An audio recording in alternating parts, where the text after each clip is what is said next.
And then finally, and this is exciting, we've seen over the past few years really the bankruptcy of the public health establishment. You know, we've seen a lot of ridiculous partisanship. I mean, I'll never forget that after hectoring people in April of 2020, you can't leave your house. They were all upset at Florida because people were on the beach and playing golf and all this stuff, that if you left your house, you were almost like a bad person until you started to have George Floyd protests. And you had massive numbers of people that are meeting to protest. And these public health people wrote a letter where like hundreds, maybe thousands of them signed saying, yes, we don't think you should be leaving your house normally, but we endorse the protests, and basically said that it was important that people went out, even in big groups, and protested.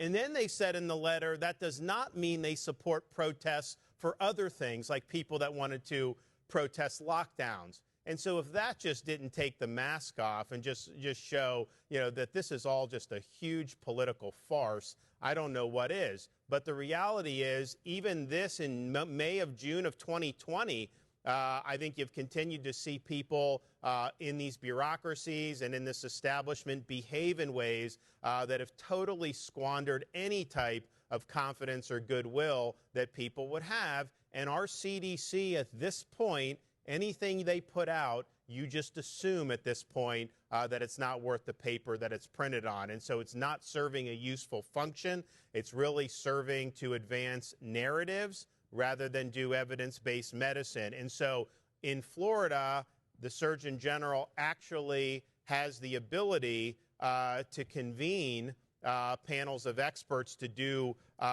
various things. And so we thought it was important, particularly me talking with other governors, to say, okay, because CDC will say these things, and then people will think, well, because they're saying it, then we have to do it. And maybe not quite as much anymore because people have lost confidence, but you still see it. We had to fight it with the masking in the schools because the school districts were citing CDC as the reason why they wanted to do it. We had to come and overrule that, but it was difficult because they were being put as an authority, and some people were doing that. So other governors and I have talked about the need to have a panel of experts who can counteract nonsense when it's coming out of these institutions, that are not going to just go along with the flow and follow pre-cooked narratives, but will actually do evidence-based analysis. And so in Florida, we're creating what we're calling the Public Health Integrity Committee.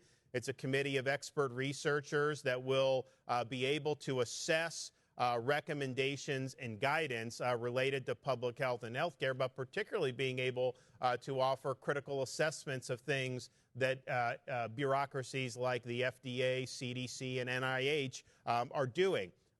We know that there's been a lot of faith destroyed in public health, and I think that it's important that we have folks who people actually can rely on when they're looking to answers and when they're looking for guidance on some of these really, really important issues. The people we have today, Bhattacharya, Kaldorf, Hogue, Freeman, Christine Stable-Ben, Weinstein, Templeton, are all going to be on this panel. And so I think you're going to see a lot of other states are going to join with us to be able to work. And so it's not just going to be helping Florida. It's going to be helping people all throughout the United States of America. And you see now in some of these enclaves, they're talking about masking again. They're talking about masking for flu and RSV. And it's like, we're just not going to put up with this in Florida, and we want to continue to fight back.